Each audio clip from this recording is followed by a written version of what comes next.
Bonsoir à toutes et à tous, ravis de vous retrouver pour cette nouvelle édition de Quotidien. Nous sommes le vendredi 16 janvier 2026, l'essentiel de l'information en Sarthe pendant 15 minutes. Ce week-end, le laboratoire d'acoustique de l'Université du Mans ouvre ses portes au grand public à l'occasion de Le Mans Sonore avec un cabinet de curiosité acoustique. Une expérience ludique pour découvrir le son et la recherche scientifique. Pour en parler, nous diffuserons notre entretien avec Léonie Huchedé, présidente du réseau amical des acousticiens du Mans, Ramdam.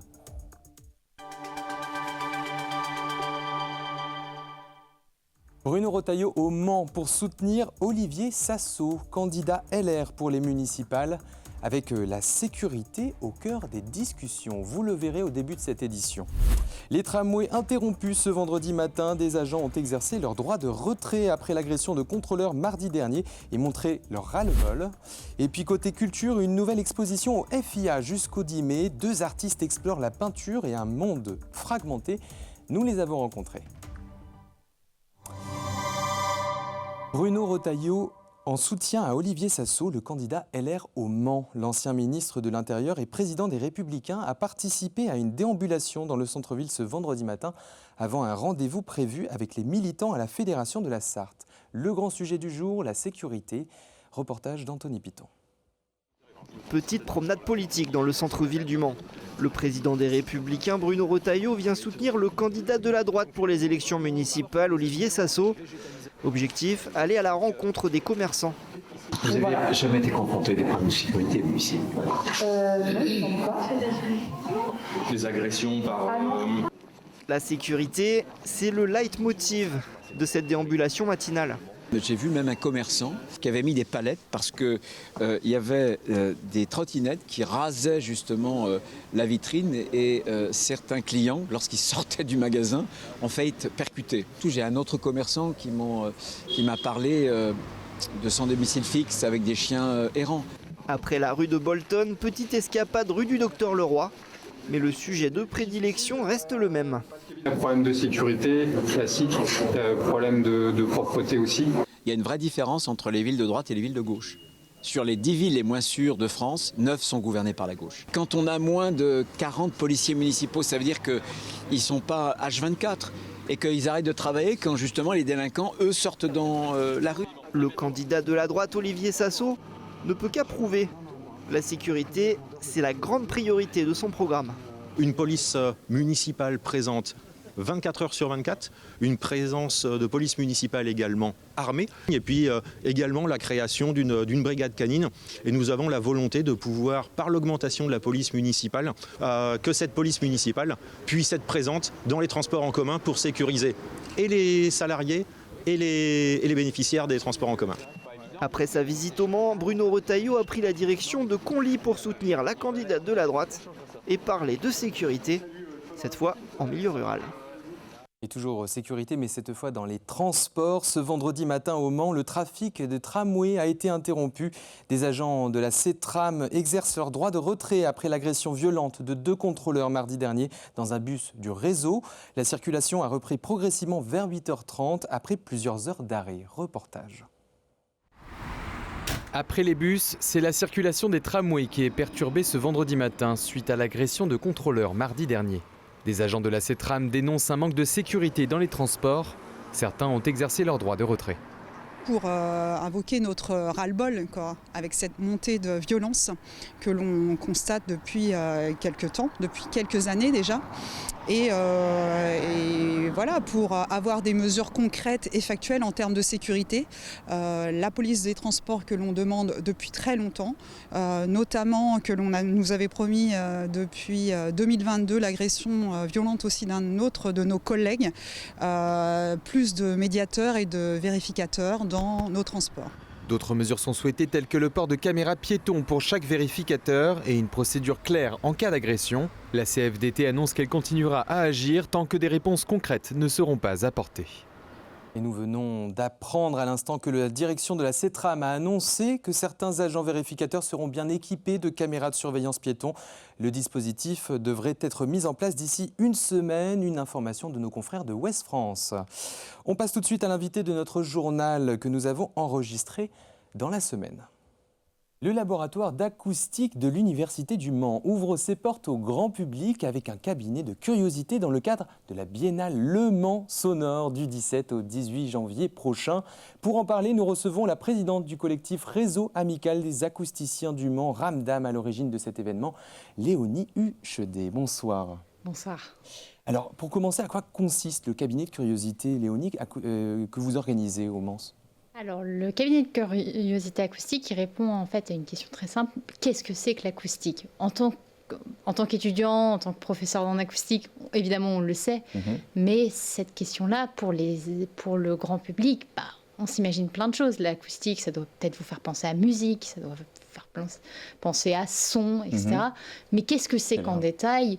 On ne le sait pas forcément vraiment. Et l'idée du cabinet de curiosité, c'est de permettre de découvrir ce qu'est l'acoustique. L'idée d'un cabinet de curiosité, c'est aussi présenter des expériences un peu contre-intuitives. Et c'est ce qu'on va essayer de montrer là, dans ce cabinet de curiosité. Donc vous réalisez plusieurs éditions, vous y avez déjà des visiteurs au cours de l'année précédente. Comment s'est passé effectivement ces échanges avec le public qui était venu sur place ? Alors en 2024, le public avait adoré le cabinet de curiosité. Enfin, ça avait été complet. Sur le week-end où on l'avait organisé, ça avait été complet. Donc on réitère cette opération en 2026 avec un parcours un peu différent, des choses que le public qui est venu l'année passée n'a pas encore vues. Et l'idée, c'est de montrer encore des phénomènes, vu que l'acoustique, encore une fois, c'est très large, donc il y a plein de choses qu'on peut montrer et plein de domaines différents. Concrètement, Léonie, est-ce que vous pouvez dire à quoi peuvent s'attendre un peu le public si on doit faire une présentation peut-être de certains outils qui seront présentés au cours de ce week-end ? Le public, en arrivant, va être guidé par un médiateur scientifique tout au long d'un parcours comprenant plusieurs salles. Oui, vous aurez l'occasion de découvrir la fameuse salle anéchoïque, celle pour laquelle beaucoup de gens viennent, oui, cette fameuse chambre sourde, découvrir ce que ça fait d'être à l'intérieur d'une chambre sourde. Une salle assez impressionnante, on a vu en image à l'instant qui est passé. L'acoustique, comme toutes les autres sciences, ont évolué au cours du temps et avec ce cabinet de curiosité, on retracera aussi l'histoire un peu du laboratoire d'acoustique. Où on présentera notamment différents sujets qui sont étudiés, auxquels on ne pense pas forcément, mais qui sont là. Si je vous dis qu'on arrive à faire du froid avec du son, par exemple. C'est assez étonnant, effectivement. En effet, on arrive, c'est un phénomène où un autre démonstrateur, qui est aussi prometteur, dont je peux vous parler, c'est où on arrive à récupérer des chaleurs qu'on appelle des chaleurs fatales, donc qui sont en dessous de la température d'ébullition de l'eau, donc à environ 60 degrés, pour les convertir en énergie. Donc c'est montrer que l'acoustique aussi, c'est des choses qui risquent de nous impacter ou qui sont prometteuses pour le futur aussi. Alors vous le dites, un peu de science. On peut élargir, effectivement, le but c'est de vulgariser ces thématiques, le public qui est présent. Il n'y a pas besoin d'avoir des connaissances en acoustique, en sciences, pour se rendre ce week-end. Alors non, pas du tout. Le plus important, c'est d'être curieux et toujours être curieux autour de divers phénomènes. Et puis, vraiment, le cabinet de curiosité est ouvert à tous, on dit pour des enfants à partir d'une dizaine d'années. Donc vraiment, c'est ouvert à tous les publics.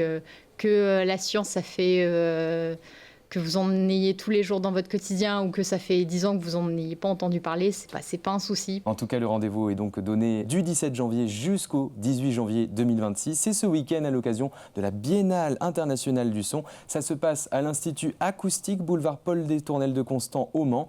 L'entrée est gratuite, mais il est recommandé de s'inscrire via le site internet suivant billetweb.fr/cabinet-2-curiosité-acoustique. Merci Léonie Huchedet, vous êtes la présidente de l'association Ramdam, d'être venue sur notre plateau. Merci à vous pour l'invitation. Retrouvez cette interview en intégralité sur notre chaîne YouTube LMTV Sarthe. Culture, une nouvelle exposition au FIA ou Fonds international d'art actuel au Mans jusqu'au 10 mai. Découvrez le travail de deux artistes, la sartoise Charlotte de Maupeou qui peint comme elle respire et la plasticienne Louise Decruc dont les œuvres interrogent un monde fragmenté. Découverte avec Laure Gérard. Deux styles, mais le même besoin viscéral de raconter le monde. Dans cette micro-galerie de 25 mètres carrés, Louise Decruc nous invite à voir la beauté entre les fragments d'un monde qui se brise. Il y a toujours une histoire en fait. Je ne peux pas. Il y a beaucoup. Alors, dans les titres, il y a beaucoup de références à des livres, à des films, etc. que je vais transposer ou distordre en fait, en les ramenant dans leur des fois absurdité ou voilà. Il y a un travail sur l'impossibilité du langage à décrire le réel. Ça c'est vrai. Et donc la lumière, elle est peut-être qu'elle est autour, dans le vide qui entoure ces choses. Louise de Cruc sculpte toutes les matières qui lui passent entre les mains, quand Charlotte Maupeou fait de la peinture son langage premier. Pour preuve, ses études réalisées sur de vieilles pages de livres de contes. C'est vraiment des sujets, c'est des intuitions, c'est des secrets de famille, c'est des... Voilà. Un travail qui célèbre l'émerveillement devant les grands peintres classiques, mais aussi devant la nature tout entière. Il faut toujours être émerveillé par le monde parce qu'il est vraiment dur. Et la peinture exhale. La nature, les saisons, le temps qui passe. J'ai un jardin, j'habite avec un fermier. Enfin, je ne fais pas les choses à moitié. Deux artistes qui cherchent à raconter pleinement leur vérité, à découvrir au FIA jusqu'au 10 mai 2026. Autre sujet, l'usine Renault du Mans rencontre un véritable succès pour son recrutement. Depuis le lancement de l'appel à candidature vendredi 9 janvier, 850 personnes se sont déjà inscrites pour postuler aux 50 postes en CDI proposés. Le job dating débutera le 24 janvier prochain pour rencontrer les candidats. Une belle opportunité pour booster l'emploi industriel local. Planter son grand-père sur un terrain de golf, c'est le point de départ aussi absurde que poétique du roman L'Orange et la poussière, signé Emma de Ruchy. À la mort du patriarche, une famille décide de respecter sa dernière volonté, devenir un arbre là où il a passé ses plus beaux jours. Un geste intime, mais illégal, dans un monde où la nature est désormais contrôlée par des multinationales puissantes. Entre satire sociale, réflexion écologique et humour tendre, le roman interroge notre rapport à la liberté et au vivant. Un livre qui se dévore. Une séance de dédicace est prévue le 17 janvier de 16h à 19h à la librairie Tuard au Mans. Allez, on passe tout de suite à l'agenda du week-end. Quelques événements à découvrir ce week-end pour les amateurs de son et de découvertes artistiques plongés dans le Mans sonore, la Biennale du son qui se tient du 17 au 25 janvier. Installation immersive, concours acoustique et création originale vous feront vivre le son comme jamais.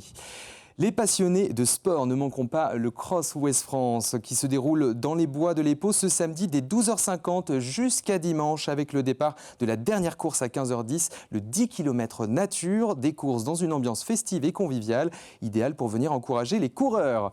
Direction Sillé-le-Guillaume pour du théâtre. Le collectif Pièces détachées présente le jeu de l'amour et du hasard de Marivaux ce samedi à 20h30, salle Léon Bernardo, comptez 10 € l'entrée. Venez vivre la 46e édition du Salon national des arts plastiques du Mans dès ce dimanche à la salle Paul Courboulet qui rassemble peinture et sculpture de toute la France dans un cadre convivial.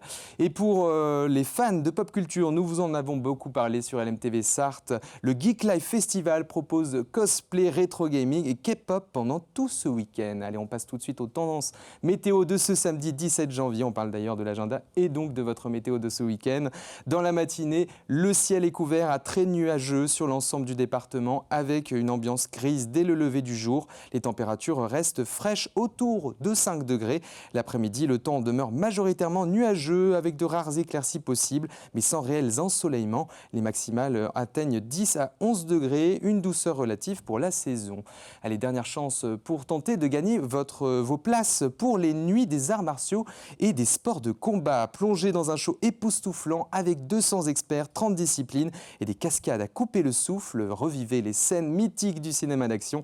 Ça se passe le 31 janvier à Antares Arena. Pour tenter votre chance, envoyez un mail à jeu@lmtv.fr en mentionnant toujours bien votre nom, votre prénom, votre numéro de téléphone avec un mot gentil. Ça fait toujours plaisir. Laurence vous répondra aux heures de bureau. Voilà pour l'essentiel de l'information sur votre territoire. Très bon week-end à vous. On se retrouve lundi sur LMTV Sarthe. Et puis retrouvez-nous en replay sur notre chaîne YouTube, notre compte Instagram et c'est tout nouveau depuis cette semaine, notre compte TikTok LMTV Sarthe. Très bon week-end, à lundi.